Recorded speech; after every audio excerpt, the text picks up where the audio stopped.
It was a dark and rainy day in February. When I was hit by a small red pickup, I was told I flew 15 feet before landing smack on my head. Apparently the driver was drunk and didn't see me crossing. I don't really remember what happened before it all went dark, but one fraction of a second of the loudest sound I had ever heard.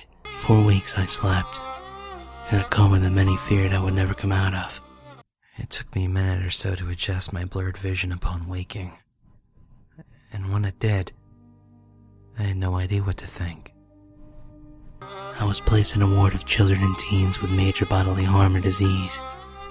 My roommate was a boy named Mason. I never did find out his last name.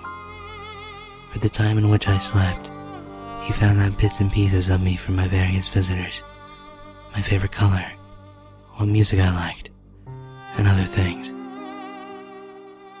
The day I woke up, I was showered with love and attention from my family, and it took me almost an hour to realize the presence of the boy laying in the bed beside me. He flashed me a lopsided grin and quietly went back to the book he was reading.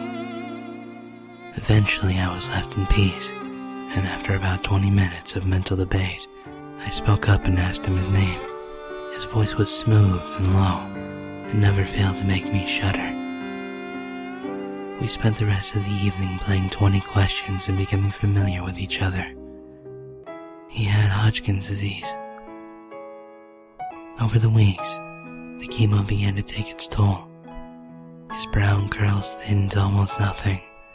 Dark circles took permanent residence under his eyes, and his skin turned pale as snow. August 17th was the first time I lost him. After that, I vowed I would never let him leave me alone again.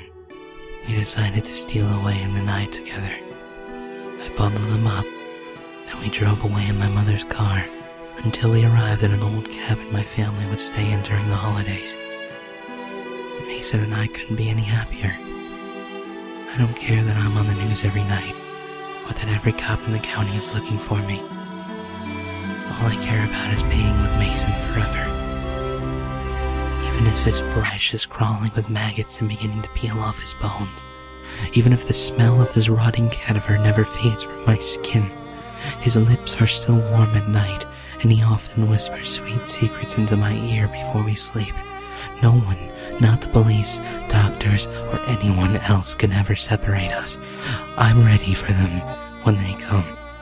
I made sure to bring the sharpest scalpel I could find when we left the hospital. But until then, I'll lay in Mason's arms. Or at least what I think were once his strong appendages. And we'll talk all night until he takes me away. We'll be together forever. If still you think me mad, you will think so no longer. I've come to terms with the fact that everything I know is a dream.